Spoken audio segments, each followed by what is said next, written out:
Welcome back, everyone. We're back on your favourite G81 M3 Touring. It's an F81. It's an F81. The G81 is the favourite, but it ain't out yet. Yeah, no. I can get a G81 front end if you want. It looks hideous. If you do that, Dave's going to kick your dick off. No, I won't. It just shows that you want to be more like me, but you can't afford to. Can I show the people the picture? It looks horrendous. Anyway, Lester Stokes is babbling. Everyone seems to be loving this build anyway. We're loving and getting it right involved, and we're loving it, that you're loving it and getting involved with us. All positive comments, mate. Great that is. Keep them coming. So let's carry on with the positivity and hopefully, look, voila, it's on. It's in its new resting place. Yeah. What we basically got to do with this now is get all the interior out, dashboard, everything, steering wheel, you name it, roof lining, out of this car, so we can get to the wiring loom, and hopefully a coupe wiring loom works in an estate car. I'm feeling confident. Yeah, me, because I'm going to go to the back. Oh, is this not Grand Coupe? No, it's not a Grand Coupe. No. It's the coupe version, 2 doors. So, like I've just noticed, it hasn't got 4 doors. This one's got 4 doors. So what they're going to have to do, because I haven't got a clue. I know everything else, but electrical is not my forte. So between Stokes and Jack, if you've watched the R32 wagon episode, Jack wired everything in. So between them two, they're going to sort it out. And I said, just get an M3 loom. But then he said, this has modules on, and you'd have to have codes and coding and all this. So a few people got in the comments and said, why don't you use the original interior loom in the F31? The problem you've got... F81. No, because it's a 31. That was an F31. Yeah, but now, because we're great... Now it's an F81. Yeah, we made it an F81. Gets confusing, doesn't it? It does, there's so many numbers. Anyway, the problem we've got, when you convert it all, like you've got adaptive suspension, which all plugs in. That's on that loom. Doesn't have it on that loom because it weren't on this car. Heads-up display isn't on this car. It's on that car. Reverse camera. You know what I mean? There's a lot of stuff. Keyless entry goes down the side skirt. There's a little sensor. Weren't on that car. So if I use the loom off that car, this car, nothing's going to work, is it? Yeah, if you like folding mirrors, that didn't have folding mirrors. But your back doors would open and unlock. Yes, they would. Yeah, the only things what would work. The back doors. And my theory is... You don't want his back doors working, you know. People get in there. You don't want them to get out, do you? That's why you went for the coupe. Don't want my back doors kicked in. My theory is, if you take the engine out of something and all the wiring loom, like we did with the R32, and you put it in whatever, you can put it in a Mario Kart, it'll run, it'll start, wouldn't it? Because you're using the same loom, same what's name. But obviously, the back door situation, you're going to have everything by the back doors and a few probably other bits. But that's what we're then, to me, that's a small thing, isn't it? Well, you are the only person who's done an M4 to F81 conversion. I think so. Yeah, so we're going to see some challenges that probably other people haven't. And like Dave said, if I got an M3 loom, what the problem is, if I use the modules out of this, they would need all coding. So, and you'd have to find a very specific M3 loom that had all the same. Because it's different specs. I mean, you can get heated steering wheel, you can get lane assist. This hasn't got lane assist, hasn't got heated steering wheel, but it's got folding mirrors, reverse camera. Certain features are on certain models. So basically, we've got to use the 2 looms.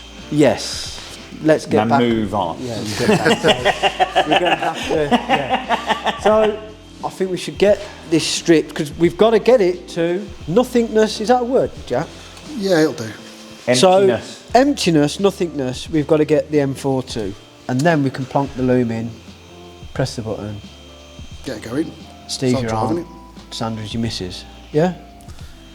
First things first, we've gone into the boot and we just removed all the carpets and just have a quick look, see if everything looks familiar when I stripped the estate out, and it's almost identical, isn't it? Yeah. There's obviously a few little things what are different, like down in this corner there's the boot mechanism, what opens all the boot. This obviously hasn't. This does have a button where you press the boot. I think it just pops it, does it on the spring? Yeah, is yours electric? It is on the button, but it just pings. It won't come. No, back I'm down. saying the 31 was electric, fully wasn't electric, it? up and down. This is just a popper, isn't it? Yeah, but you've got your amp, which is the same in that bottom corner. You've got your tracker system. You've got your rear fuse box. You've got your battery. You've got all the modules all here, all in the same place, all the same virtually. So you'll just bolt straight back in, won't it? Back in. Like I said, that floor pan, all this boot pan is exactly the same as that. Is it the car. same even up literally to the wheel wells? It's just the back and the...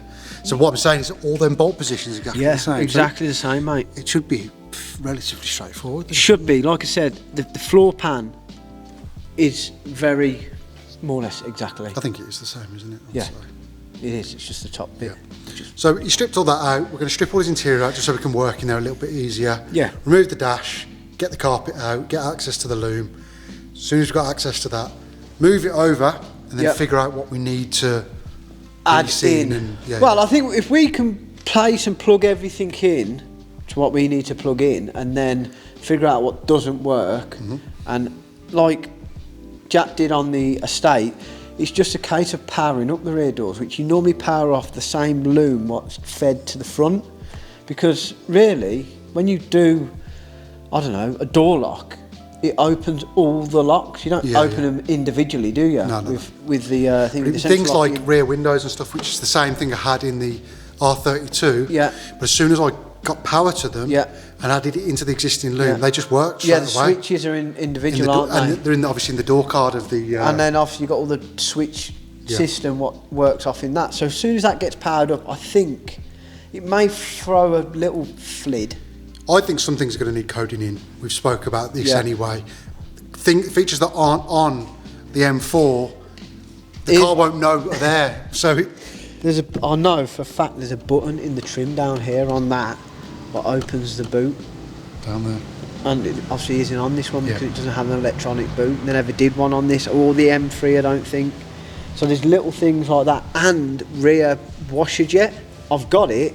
It will just need putting in back into that. Yeah. It's just little things like that. But when we come to these things, we'll show you. Hopefully, because what'll happen is we put all the interior back together and then go, oh, sugar. Forgot about this button. Yeah, the start button. Yeah. Anyway, enough chatting. Let's strip it out. Let's power up the battery.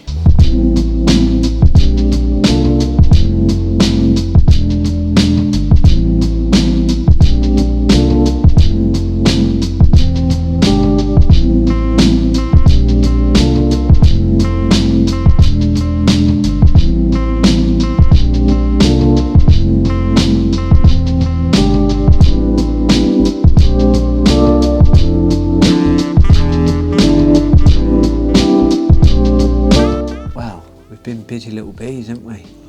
We've had Dave in the back, Jack on the left, me on the right, and I think we've been in here for about literally 20 minutes. Nah, I'd say about an hour. And we've stripped, we've gutted it. There's a few more bits we need to get off. Jack's been a bit lazy on the rear.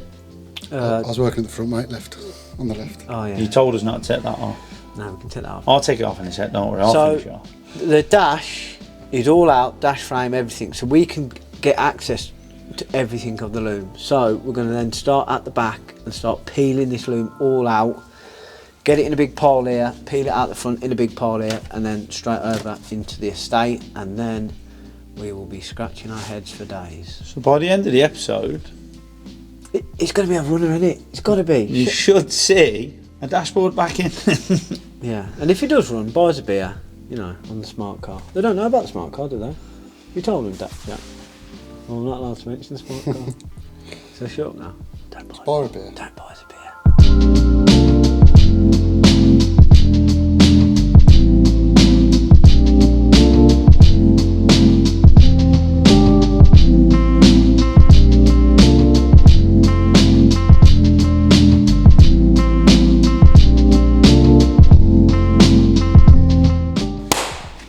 Loom is all out the engine bay, all out the back. It's literally like lying there. It's unpicked, ready to remove from here and put into there.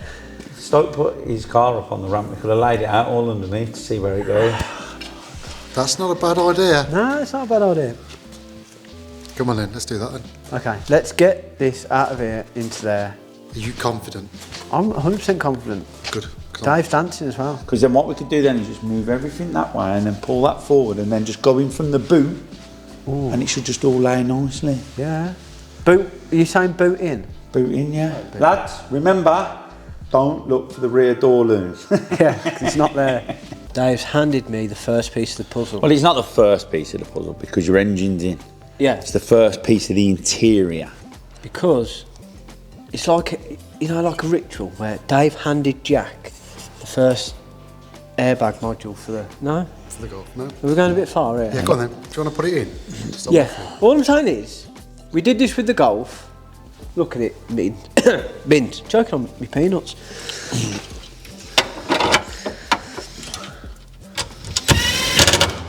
Yeah, look there, wow. Tell you what, you've looked after that M4, you have, mate. Mint. It took me ages to over this out.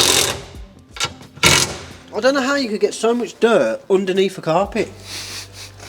Bit smelly, ain't it? It stunk, mate. So this is the original.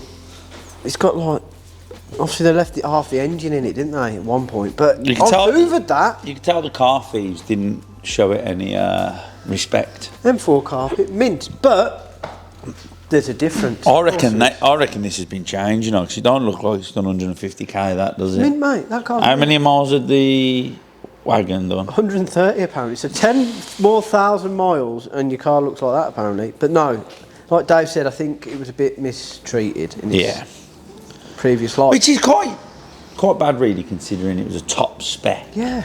335 X-Drive, you know. People are like with this. a performance pack on. Different.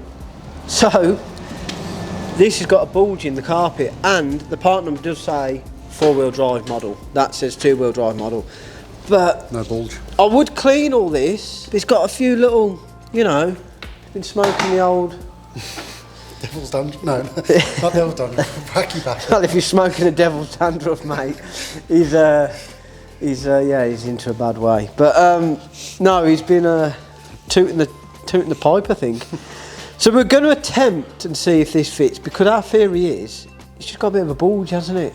I mean, Dave puts tight shorts off and shows off his bulge, you know what I mean? So why can't we show off our bulge? And I wear tight shorts. You got one there? No, they're not. These are my work shirt, trousers, shorts. They're only tight because I've been on holiday. What's your excuse? I'm fat. We're just waiting for paint to dry, so should we just stare at it? You let the viewers watch paint dry. Can do. Enjoy this order.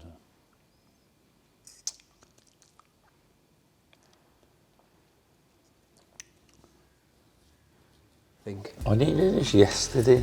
I didn't think about it. I was busy yesterday. I was taking wiring looms out. You were too busy. Oh, bloody hell, I was out the night before. I've got to get home now. Got to get home at 5:30.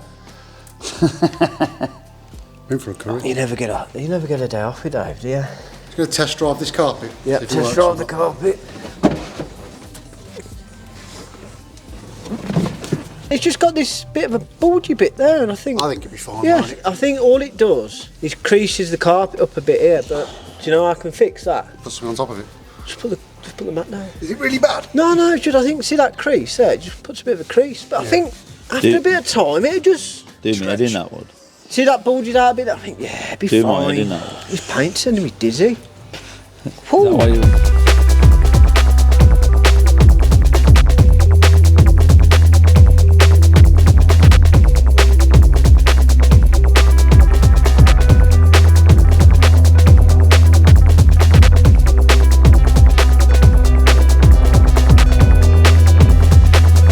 Are you happy, mate? Oh, I am, mate. I am. Yeah, you've just seen me, Jack, and Dave chuck this loom in like it was nothing, and I think we all agree. What? Go on. I used to work at BM on the line. Did you? On the loom line. On the loom line. Well, it has bolted in pretty much 85%. I would say it's gone in about 97%. Yeah. On the bottom, because we have had a couple of issues with the doors, the doors and stuff, but it's about 97% straight in, and then the other 3% is the everything else. Is the roof, and then it just coming up short. Yeah. Are we happy to say that? Yeah. So, Oh, and we got to put, because we got to put, what's the name in as well, haven't we? Washer jets. pipe. There's a few. Yeah. few The different- boot. So don't be getting excited, everyone, and thinking he'll be driving this You could theoretically. to the zoo next week. Well, you never know. This is the original boot loom, what goes into the boot, and there's another one here what plugs into the module, which is on the M4 loom. But you've got a cable here, which is, I think, the rear camera, and then you've got these two here, and then there's some other bits in that box which correspond out. This is what we've got to kind of make work. And then there's the rear aerial, obviously it's a lot further back, and we've got a cable here what I've kind of placed up, but originally on that car that went up about this area, but I think when I stripped the loom out of this, everything went up this back kind of, what pillar's that? D pillar. Is it? You got I don't A, know, B, C and D. Yeah, D pillar. So yeah, rear speakers are obviously there. They need to go into the back doors. We've got no back door looms. The front door looms plug in. Everything plugs in. We have had a few things in the engine bay what we did notice. There's a little aluminium bracket here which houses this little kind of relay or whatever it is there. That had some little prongs and bolts on that car. There was nothing on this. So all we've done is just drilled it and riveted the little bracket on. So we've got that on. What we noticed if you look along the rear seat section, this and how that hooks in, that must clip the seats in. That is different on that, that's obviously a 4 Series thing, an M4 thing. Oh, it is very similar, but it curves, doesn't it? It's not, so these bits here, what click in, aren't in the right positions, but it's easy. We just de-tape them, move them along, re-tape them up, and they'll clip in. Yep. It's just a few little time-consuming things. Although obviously the one thing you mentioned, I think before, is that the windscreen's a different length.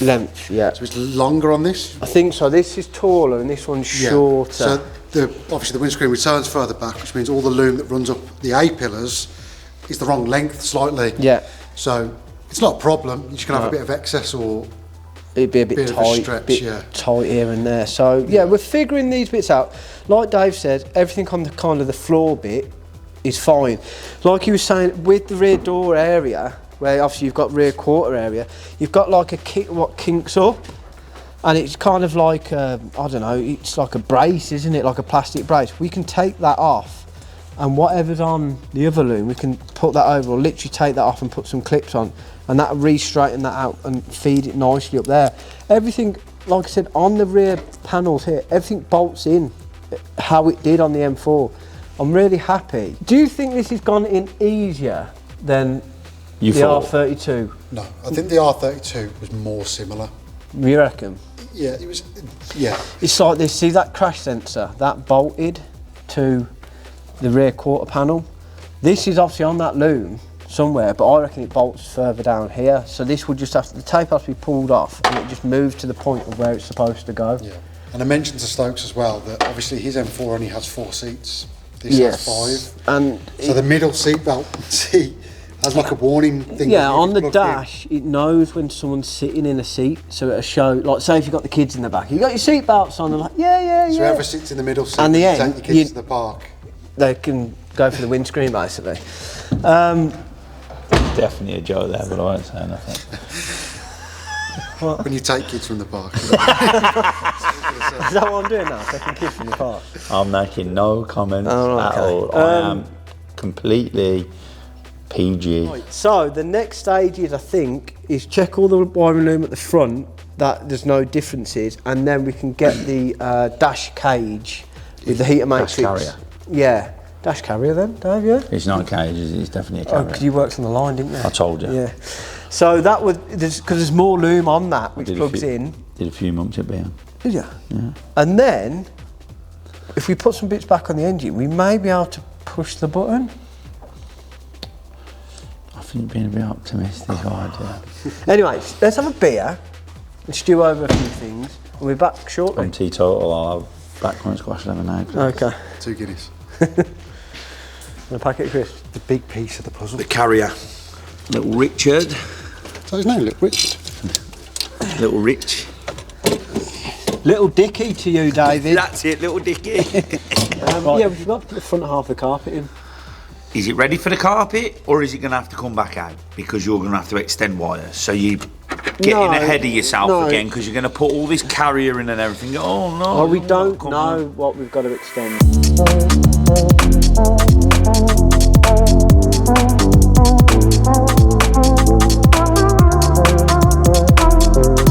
You are? Take 2. You open that door, look. Oh, please, Dave.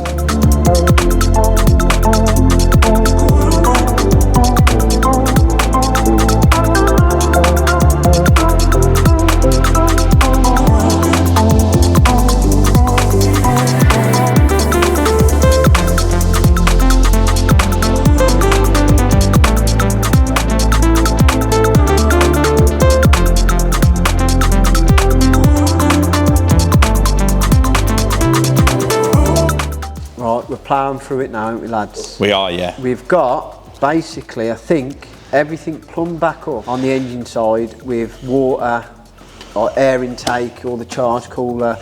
I think more or less everything's plugged back in on the engine. There's probably a few little things that aren't plugged in because of whatever, the bonnet's missing or whatever, stuff plugs into that. Anyway, we are now going to get it back on the ramp because we've got to get the wheels back off, because we've got all the loom what sits in the wheel arches and runs to a few things underneath the car. There's a few things underneath the car we need to get back up.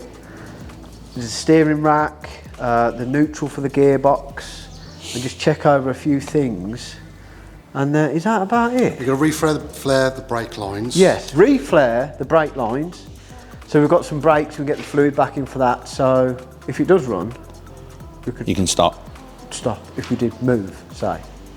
It's always a bonus, that, isn't it? That is always a bonus. So, interior wise, the dash and that we're not putting back in yet because we've got to work out the wiring. But before we go start chopping up wiring, we want to see if it runs. Didn't you say it was going to be really hard to push it back on the ramp before? And I pushed it off the ramp the other day by myself.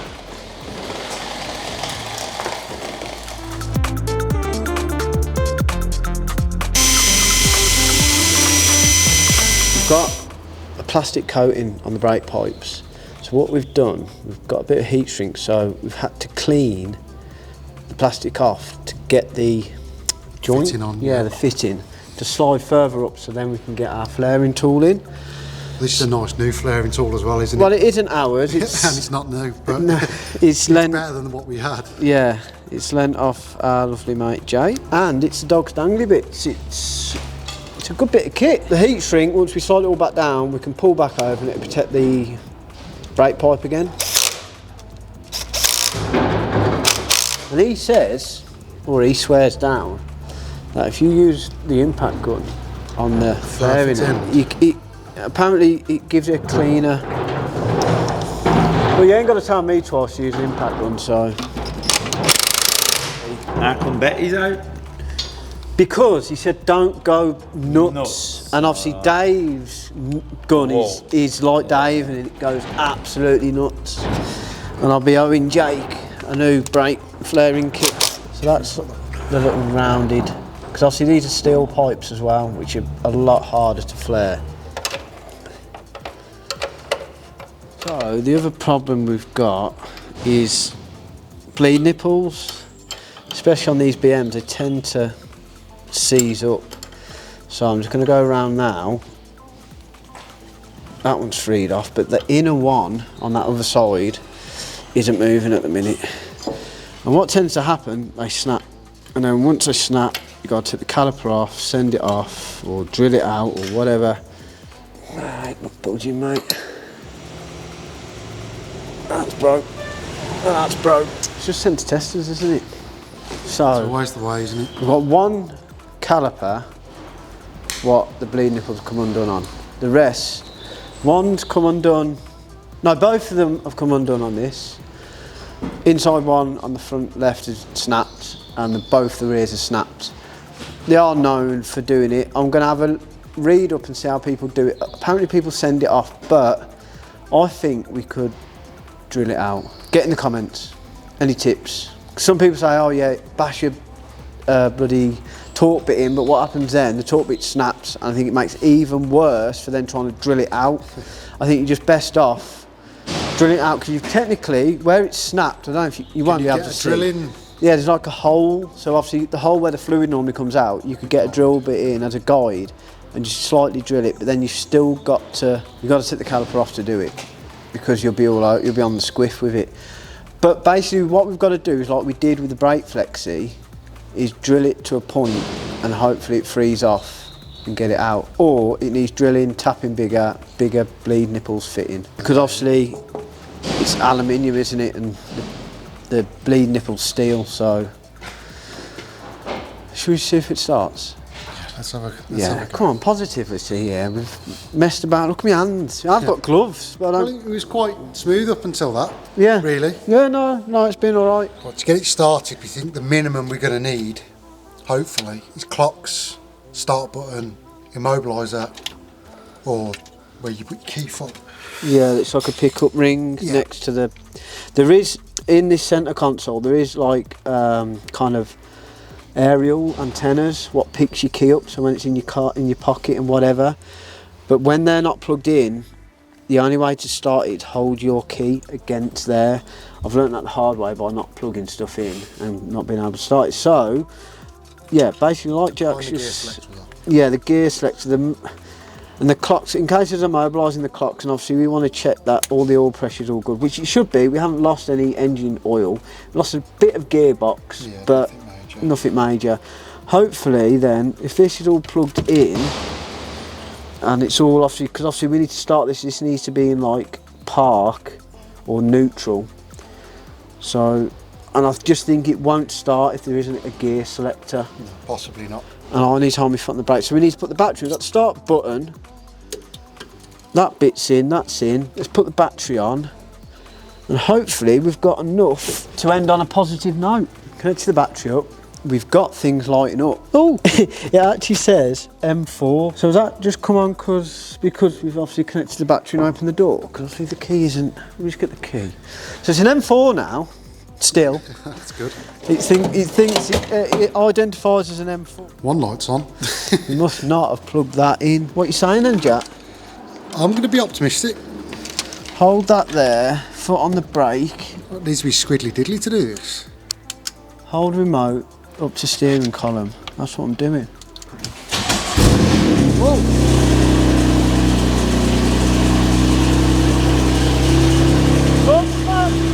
I can't turn the wipers off because I haven't got... Are they automatic? No, because there's nothing plugged in, is there? Well, Wipers work. That's a good sign anyway. I can turn them off. It stinks of fuel, Stoke. That's what I thought. Oh, it's pissing out. It said it had no range as well, and that would make sense. I think when me and Dave put the tank on, we said don't bother pushing this fuel pipe. Yeah, it's not, it's just soaking wet in here. It's not on. So the fuel is just sprayed up. We ain't gonna have any fires, are we? Hopefully not.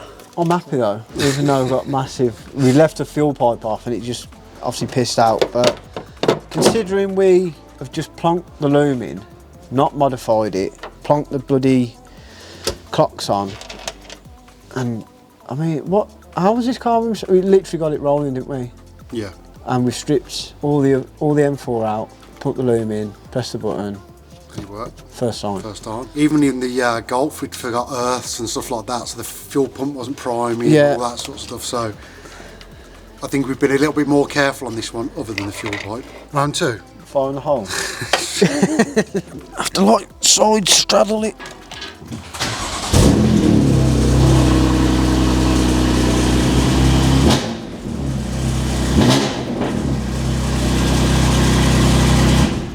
That is great success, isn't it, Jack? Well, it's a good start, isn't it? Having a good start, good middle. Okay, we wanted to get a little bit further along with this than we did in this episode, but I think we've made a lot of progress. I think we have. Thinking back, a lot of progress, especially in the past 2 episodes now. Yeah. Engine in, running gears on, looms in. Looms in. Dashboard carriers on, you got your clocks in, it runs. Yeah. Obviously, brakes have let us down. We did want to kind of pull it out, drive it. If we could get it running and driving in this episode, we'd be like really, really But you know, it happy. runs, it'll drive, it just won't stop. That's to save your thumbnail idea and your yeah, because we for wanted the next episode. Yeah, Don't tell him. Yeah, we can't. He had something all planned out in his head, and he's not been able to do, unfortunately. But no, I think we've done all right considering. But get in the comments. Anyone got any tips on getting broken bleed nipples off? Get in the comments, and we really appreciate everyone's comment really. Bad, negative, good. We love it when you get involved. It gives us something to do on a Sunday because we've done we've already filmed it all. So our entertainment is interacting with you. So get involved, as we say every week. A pipe up. You didn't tell me about this, did you? Oh, bloody hell. That's why she started. Your turbo would be all here, wouldn't it? What did you say, Like, comment, follow and subscribe. Hit the bell icon, for up and coming episode. And just, thanks to everyone who subscribes and comments. And watching the video. Watching us three idiots mess about with this. This might be next week. Oh, don't. Jack. Maybe not. See you next week. See you in a bit.